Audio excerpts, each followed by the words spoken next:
आज हम जानेंगे मनुस्मृति के बारे में। भारतीय शास्त्रों में एक शास्त्र है मनुस्मृति।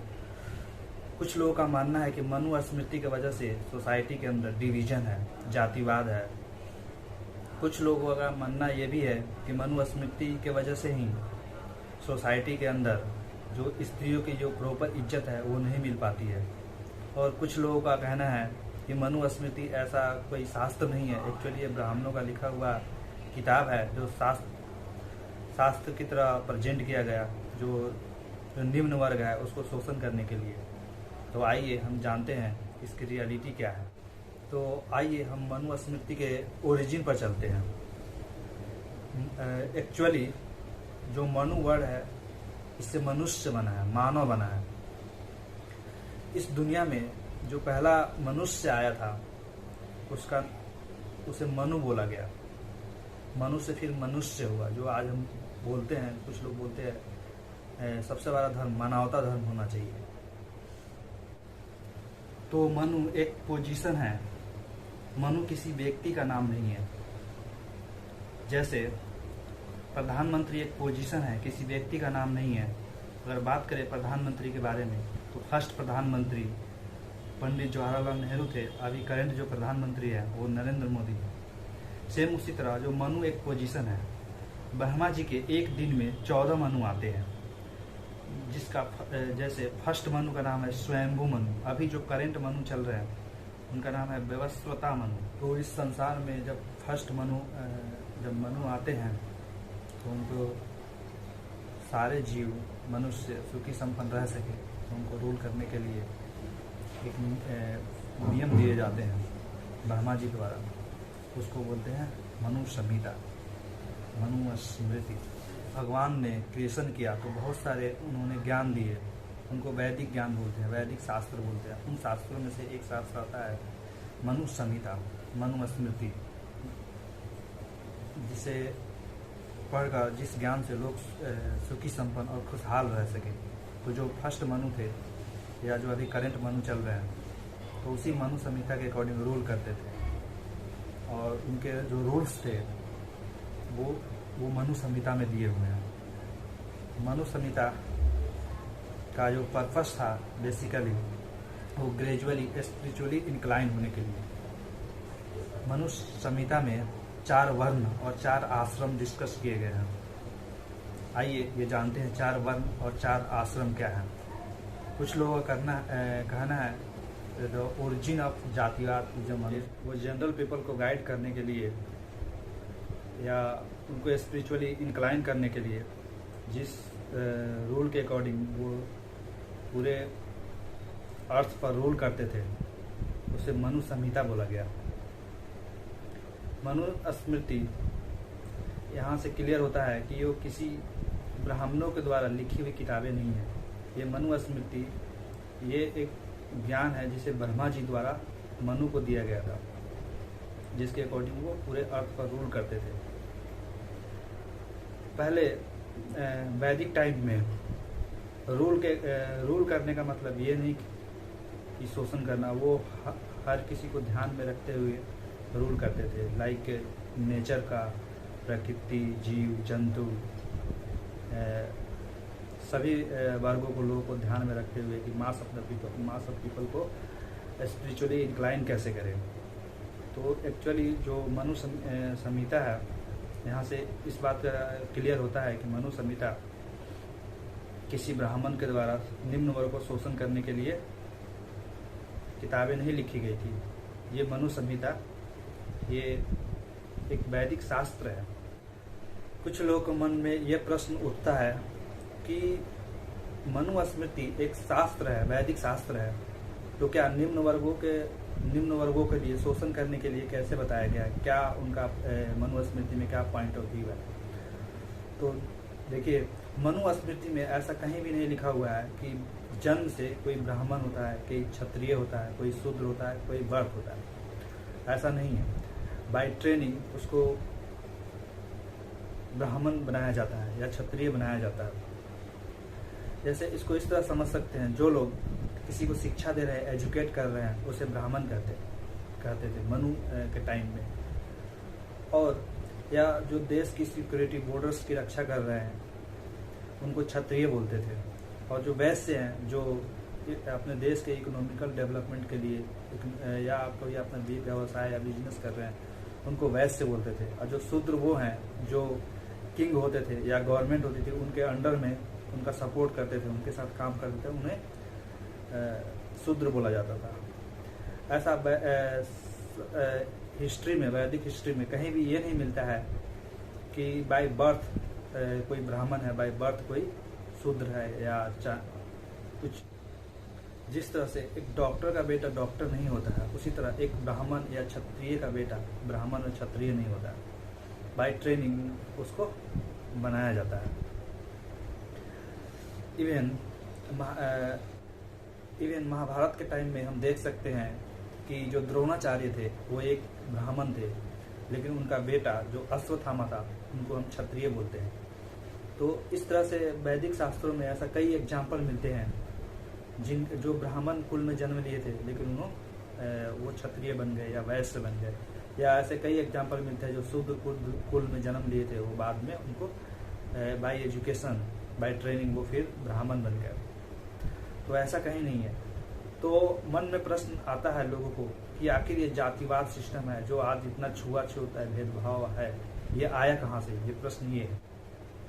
एक्चुअली इवन रामायण महाभारत में या कहीं भी देखेंगे, आज से अगर 2000 वर्ष पहले की हिस्ट्री देखते हैं तो ये कहीं भी बाय बर्थ किसी को जाति नहीं बताया गया कि इस जाति को। इवन आप सम्राट अशोक या चंद्रगुप्त मौर्य के टाइम में ले लो तो वहाँ कहीं भी ये नहीं लिखा हुआ था अशोक था, एक क्षत्रिय था, तो वो नहीं ये बताया था कि अशोक सिंह, टाइटल ये कहीं नहीं लिखी हुई थी। जब जैसे महाभारत के युद्ध में अर्जुन ये युद्ध कर रहा था तो उसे ये नहीं बताया गया अर्जुन सिंह या राम सिंह, या जो पंडित थे द्रोणाचार्य तिवारी, शर्मा, वर्मा, ये सब बाद में बनी। इवन चंद्रगुप्त मौर्य अपना टाइटल लिखाया था, उनकी माँ का नाम था मूढ़ा, तो अपने माँ के नाम से उन्होंने चंद्रगुप्त मौर्य टाइटल लिखा था। तो ये पॉइंट ये है कि वो जातिवाद का बढ़ावा आज से 2000 वर्ष पहले बिल्कुल नहीं थी, जो वैदिक टाइम में। तो ये आई कब? महात्मा बुद्ध के जाने के बाद धीरे धीरे ये जातिवाद पनपने लगी थी। उस समय जब पहली बार जब अंग्रेज या कोई बाहरी आक्रमणकारी जब हमारे देश में आए थे शासन करने के लिए, तो उन्होंने यहाँ की सभ्यता देखा, संस्कृति देखा, तो उनकी पहली नीति थी फूट डालो और शासन करो। तो उन्होंने मनुस्मृति को बेस बनाकर और उस शास्त्रों में कई ऐसे चेंजेस किए गए जो आज हम मनुस्मृति देख रहे हैं। एक्चुअली ये ओरिजिनल मनुस्मृति नहीं है, इसमें बहुत सारे चेंजेस हुए हैं। तो उसके बिहाफ पर पहले हमारे धीरे धीरे संस्कृति को नष्ट किया गया। आप सुने होंगे नालंदा यूनिवर्सिटी, तक्षशिला विश्वविद्यालय, नालंदा विश्वविद्यालय, यहाँ सारे वैदिक ज्ञान रखे हुए थे, वो उनको जला दिया गया, धीरे धीरे नष्ट कर दिया गया। तो कुछ बाहरी आक्रमणकारियों ने इस हमारे जो ज्ञान की परंपरा थी, सिस्टम थी, उसको नष्ट कर दिया और धीरे धीरे वो अपना जो थिंकिंग था उसको इम्पोज कर दिया हमारे किताबों के थ्रू। लाइक मनुस्मृति, एक पोस्टर देखे होंगे ऑक्सफोर्ड यूनिवर्सिटी में, अब जाएंगे तो एक पोस्टर लगी हुई है, एक फेमस तस्वीर लगी हुई है दीवार के ऊपर, एक अंग्रेज का फोटो है जिसमें पंडितों को बैठा के वो अपने मन ग्रंथ एक मनुस्मृति में चेंज कर रहा है। ये बोल रहे हैं कि ये जाओ ये इंडिया में प्रचार करो, और उस समय वो इंडिया में लोग आए। ये सब कोई जानता है कि अंग्रेजों की जो फेमस नीति थी फूट डालो और शासन करो, और उस समय जो ये ब्राह्मणवाद जिसे आजकल बोलते हैं, उस समय ये काफ़ी डेवलप हो गया कि मैं ब्राह्मण हूँ तो मेरा बेटा ब्राह्मण होगा, ये शूद्र है। तो कुछ पंडितों ने देश का मिसयूज किया कि नहीं मैं ब्राह्मण हूँ तो मेरा बेटा ब्राह्मण होगा। इस तरह से जो 19वीं शताब्दी था, जो अंग्रेजों ने फर्स्ट टाइम भारतवर्ष में उन्होंने जातीय जनगणना शुरू किया था, जिसमें कास्ट के ऊपर कि कलर के ऊपर कि कौन लोग कैसा है, उन्होंने एक नाम दिया था कि ये पंडित है, तिवारी है, वर्मा है, शर्मा है, डोम है, दुसाध है, भूमियार है, ब्राह्मण है, साव है, तेली है, अलग अलग जातियों को उन्होंने धीरे धीरे बढ़ावा किया था। और उनसे बढ़ाकर कुछ लोगों को अपने में मिलाया, कुछ लोगों को अपने से बाहर किया। इस तरह से अंग्रेजों का शासन किया। एक्चुअली फैक्ट ये भी है कि लोग उस समय काफ़ी प्रोमिनेंट हो चुके थे। तो जब अंग्रेज यहाँ आए थे तो कुछ करप्ट ब्राह्मणों को ले गए और मनु स्मृति को ट्रांसलेट करवाया, और उस समय वो लोग रूल कर रहे थे। तो उन्होंने ये इंडियन के ऊपर थोप दिया कि आप लोग की ये आज से नई मनु स्मृति है, इसको आप लोग पढ़िए और फॉलो कीजिए। और उसके वजह से इतना डेंजरस कंडीशन हो गया कि इतना छुआछूत भेदभाव हो गया, जो वाकई में ये बहुत बुरी कंडीशन थी। लेकिन ये क्या वाकई में ये बहुत बुरी कंडीशन थी, लेकिन ये ऐसा मनु स्मृति में कहीं नहीं बताया गया। मनु स्मृति में वर्ण और आश्रम 4 चीज डिस्कस की गई है, 4 वर्ण और 4 आश्रम। वर्ण मतलब होता है एक कॉमन सोर्स। कॉमन सोर्स हम लोगों का ये है कि मनु है, हम सब मनु से आए हैं, इसलिए मानव जाति बोला जाता है। इसमें 4 वर्ण आते हैं। वर्ण चॉइस है, आप ब्राह्मण बन सकते हैं, शूद्र बन सकते हैं, क्षत्रिय बन सकते हैं, वैश्य बन सकते हैं। तो 4 वर्ण उन्होंने डिफाइन किया। उससे फर्स्ट आता है ब्राह्मण, क्षत्रिय, वैश्य और शूद्र। ऐसा कहीं नहीं बताया हुआ है कि भाई जाति के आधार पर, मतलब हमारे पिताजी एक ब्राह्मण है तो मैं ब्राह्मण बनूंगा। और दूसरी पॉइंट है आश्रम। आश्रम मीन्स ब्रह्मचर्य, गृहस्थ, वानप्रस्थ और संन्यास। ये 4 आश्रम बताए हुए हैं। ये हर किसी के लिए मैंडेटरी था। आप सपोज यदि 100 वर्ष यदि आपकी लाइफ है तो 25 वर्ष तक आप ब्रह्मचर्य रहिए, और 25 वर्ष तक, नेक्स्ट 25 तक आप गृहस्थ आश्रम में जाइए, और नेक्स्ट 25 आप वानप्रस्थ आश्रम में जाइए। वानप्रस्थ ये होता है कि आप किसी तीर्थ यात्रा पर जाइए, किसी संत के पास जाइए, ज्ञान अर्जित कीजिए। और लास्ट स्टेप होता है, वो होता है संन्यास। संन्यास वो स्टेज होता है जो ब्राह्मण से भी हायर क्वालिटी होता है। ये सबको राइट्स था। तो ऐसा मनु स्मृति कहीं भी डिवाइड नहीं करती है। इसका मिसयूज हुआ मनु स्मृति का, वो डिवाइड करती है।